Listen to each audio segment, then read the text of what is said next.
Calvary ಗುಡ್ಡದ ಅದೇ ಬಲಿ. ಅದಕ್ಕೆ ಬಲಿ ಪೂಜೆ ಅಂತ ನಾವು ಹೇಳೋದು. ಯೇಸುಸ್ವಾಮಿ ಕೊನೆ ಭೋಜನದಲ್ಲಿ ಏನ್ ಮಾಡ್ತಾರೆ?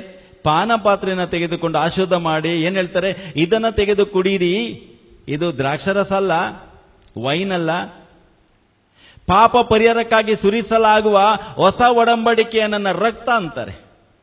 ಹೊಸ ಒಡಂಬಡಿಕೆಯ ನನ್ನ ರಕ್ತ, ಇದು ನನ್ನ ಶರೀರ, ಕುರಿಮರಿಯ ಶರೀರ, ಇದು ನನ್ನ ರಕ್ತ, ನಿಮ್ ಪಾಪ ಪರಿಹಾರಕ್ಕಾಗಿ ಸುರಿಸಲಾಗುವುದು. ಪ್ರಿಯರೇ, ಇದು ಸುರಿಸಿಲ್ಲ, ನಮ್ಮ ಪಾಪ ಪರಿಹಾರ ಆಗ್ತಿರ್ಲಿಲ್ಲ. ಅದಕ್ಕೆ ನಾವು ಹೇಳ್ತಾ ಇರೋದು, ನಮ್ಮ ಉಪವಾಸ, ವ್ರತ, ಕಾಣಿಕೆ, ತ್ಯಾಗಗಳು ಯಾವುದರಿಂದ ಪಾಪ ಪರಿಹಾರ ಆಗುವುದಿಲ್ಲ. ಆದ್ರಿಂದ ಯಾವುದೇ ಪುಣ್ಯ ಕಾರ್ಯಗಳು, ಯಾವುದೇ ಬಲಿ ಅರ್ಪಣೆಗಳು, ಯಾವುದೇ ಯಜ್ಞ ಯಾಗಾದಿಗಳು ಪಾಪ ನಿವಾರಣೆ ಮಾಡಲು ಅಸಾಧ್ಯವಾಗಿರುವುದರಿಂದ ಆ ವಾಕ್ಯ ಇದ್ದವರು, ವಾಣಿ ಇದ್ದವರು ಮನುಷ್ಯ ರೂಪ ತಾಳಿ ಲೋಕಕ್ಕೆ ಬಂದಿದ್ದು ನಮಗಾಗಿ ಶಿಲುಬೆ ಮೇಲೆ ಬಲಿ ಅರ್ಪಣೆಯಾಗಲು. ಎಲ್ಲರೂ ಹುಟ್ಟಿ ಬರೋದು ಜೀವಿಸಲು, ಆದ್ರೆ ಒಬ್ಬನೇ ಹುಟ್ಟಿ ಬಂದಿರುವುದು ಸಾಯಲು. ಅವರೇ ಯೇಸು, ಪಾಪ ಪರಿಹಾರಕ್ಕಾಗಿ. ಈಗ ಗೊತ್ತಾಯ್ತಲ್ಲ ಪಾಪ ಪರಿಹಾರ ಹೇಗಾಗ್ತದೆ? ನಮ್ಮಿಂದಲ್ಲ ಪ್ರಿಯರೇ, ಇದು ಜೀಸಸ್ ದೇವರು ಮಾಡಿಕೊಟ್ಟಂತ ಪುಣ್ಯ ಕಾರ್ಯ. ಮತ್ತೆ ಸ್ವರ್ಗಕ್ಕೆ ಹೋಗ್ಬೇಕಾದ್ರೆ ನಾನೇನ್ ಮಾಡಬೇಕು? ನಾನು ಏನ್ ಮಾಡೋದು ಬೇಕಾಗಲ್ಲ, ಯೇಸೆಲ್ಲ ಮಾಡಿಕೊಟ್ಟಿದ್ದಾರೆ. ಅದಕ್ಕೆ ಯೇಸುವಲ್ಲಿ ನಂಬಿಕೆ ಇಡಬೇಕು, ವಿಶ್ವಾಸವಿಡಬೇಕು. ವಿಶ್ವದ ಎಲ್ಲ ಜನರ, ಆವಾಗ ಕ್ರಿಶ್ಚಿಯನ್ಸ್ ಇರ್ಲಿಲ್ಲ ಬಿಡ್ರಿ. ಯೇಸು ಶಿಲುಬೆಯಲ್ಲಿ ಸಾಯ್ಬೇಕಾದ್ರೆ ಕೆಲವರು ಹೇಳ್ತಾರೆ ಯೇಸು ಕ್ರಿಶ್ಚಿಯನ್ಗಳ ದೇವರು, ಕ್ರಿಶ್ಚಿಯನ್ಗಳಿಗೆ ಸತ್ತವರಂತ. ಪ್ರಿಯರಿ, ಯೇಸುಸ್ವಾಮಿ ಶಿಲುಬೆ ಮೇಲೆ ಸಾಯುವಾಗ ಒಬ್ಬನು ಕ್ರೈಸ್ತ ಇರಲಿಲ್ಲ, ಯಹೂದ್ಯರು ಮಾತ್ರ ಇದ್ರು. ಹಾಗಾದ್ರೆ ಯೇಸುಸ್ವಾಮಿ ಯಾರಿಗಾಗಿ ಸತ್ರು?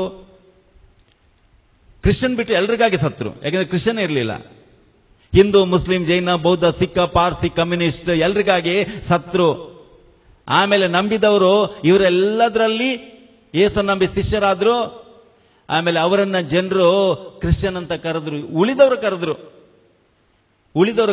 ಇವರು ಕ್ರಿಸ್ತನನ್ನು ಅನುಸರಿಸ್ತಿದ್ದಾರೆ, ಇವರು ಕ್ರೈಸ್ತರು ಅಂತ ಉಳಿದವರು ಅವ್ರಿಗೆ ಹೆಸರು ಕೊಟ್ಟರು ಹೊರತು ಕ್ರಿಶ್ಚಿಯನ್ ತಮ್ಮನ್ನ ಕರೆಸ್ಕೊಳ್ಳಿಲ್ಲ. ಪ್ರಿಯರೇ, ಆದ್ರಿಂದ ತುಂಬಾ ಜನರಿಗೆ ಇನ್ನೂ ಗೊತ್ತಿಲ್ಲ. ಕೆಲವರಿಗೆ ಗೊತ್ತಿದೆ, ಅವರು ಯೇಸನ್ನ ಸ್ವೀಕಾರ ಮಾಡಿದ್ರು. ಇನ್ನು ತುಂಬಾ ಜನರಿಗೆ ಗೊತ್ತಿಲ್ಲ, ಯೇಸು ನಮಗಾಗಿ ಸತ್ತಿದ್ದಾರೆ, ನಮಗಾಗಿ ಬಲಿಯಾಗಿ ಅರ್ಪಣೆ ಆಗಿದ್ದಾರೆ, ನಮ್ಮ ಪಾಪ ಪರಿಹಾರ ಮಾಡಿದ್ದಾರೆ ಅಂತ ತುಂಬಾ ಜನರಿಗೆ ಗೊತ್ತಿಲ್ಲ. ಇದು ಹೇಳೋಕಾದ್ರೆ ಮತಾಂತರ ಅಂತ ಹೇಳ್ತಾರೆ, ಕನ್ವರ್ಷನ್ ಮಾಡಕ್ ಬಂದಿದ್ದಾರೆ ಅಂತ ಹೇಳ್ತಾರೆ. ಅವ್ರಿಗೆ ಗೊತ್ತಿಲ್ಲ ಜೀಸಸ್ ಯಾರು ಅಂತ. ನಮಗೆ ದೇವರ ದಯೆಯಿಂದ ನಮ್ಮ ಪೂರ್ವಜರಿಗೆ ಗೊತ್ತಾಯ್ತು, ಯೇಸನ್ನ ಸ್ವೀಕಾರ ಮಾಡಿದ್ರು ಪಾಪ ಪರಿಹಾರಕ್ಕಾಗಿ ಯೇಸು ತನ್ನ. ಆದ್ರಿಂದ ಬೇರೆ ಪಾಪ ಪರಿಹಾರ ದೇವರು ಮಾಡಿಕೊಟ್ಟಿದ್ದಾರೆ ಯೇಸು ಮುಖಾಂತರ, ಉಳಿದದ್ದೆಲ್ಲ ವ್ಯರ್ಥ. ಅದಕ್ಕೆ ಬ್ರದರ್ ಟಿ ಕೆ ಜಾರ್ಜ್ ಒಂದು ಹಾಡು ಉಂಟಲ್ಲ, ಬೆಟ್ಟ ಗುಡ್ಡ ಸುತ್ತಿ ಬಂದೆ, ಕಂಡಲ್ಲಿ ಕೈ ಮುಗಿದೆ, ಪಾಪ ಪರಿಹಾರ ಆಗ್ಲಿಲ್ಲ. ನದಿಗಳಲ್ಲಿ ಮಿಂದು ಬಂದೆ, ಹರಕೆಗಳ ನೀಡಿ ಬಂದೆ, ಪಾಪ ಪರಿಹಾರ ಆಗ್ಲಿಲ್ಲ. ಉಪವಾಸ ವ್ರತ ಕೈಗೊಂಡೆ, ದಾನ ಧರ್ಮ ಮಾಡಿಕೊಂಡೆ, ಪಾಪ ಪರಿಹಾರ ಆಗ್ಲಿಲ್ಲ. ಕೊನೆಯಲ್ಲಿ ನಿನ್ನಲ್ಲಿ ಕಂಡುಕೊಂಡೆನಾ. ಎಲ್ಲ ಮಾಡಿ ಸುಸ್ತಾಗಿ ತಿರುಗಿ ಎಲ್ಲೂ ಆಶೀರ್ವಾದ ಸಿಗ್ಲಿಲ್ಲ, ರಕ್ಷಣೆ ಸಿಗ್ಲಿಲ್ಲ, ಯೇಸುವಲ್ಲಿ ಕಂಡುಕೊಂಡೆ. ಅದಕ್ಕೆ ಬಲಬದಿ ಕಳ್ಳ ಶಿಲ್ಬೆ ಮೇಲೆ ನೆಟ್ಟಿಗೆ ಯೇಸು ಹೇಳ್ತಾರೆ, ಇವತ್ತು ಸ್ವರ್ಗಕ್ಕೆ ಹೋಗು. ಎಲ್ರಿಗೂ ಗೊತ್ತಾಗಲಿ ನೀನ್ ಸ್ವರ್ಗಕ್ಕೆ ಹೋಗೋದು ನಿನ್ನ ದಾನ ಧರ್ಮ, ಉಪವಾಸ ವ್ರತ, ನಿನ್ನ ಪ್ರಾರ್ಥನೆ ಪುಣ್ಯದಿಂದಲ್ಲ, ನನ್ನ ಕೃಪೆಯಿಂದ ಸ್ವರ್ಗಕ್ಕೆ ಹೋಗಂದ್ರು.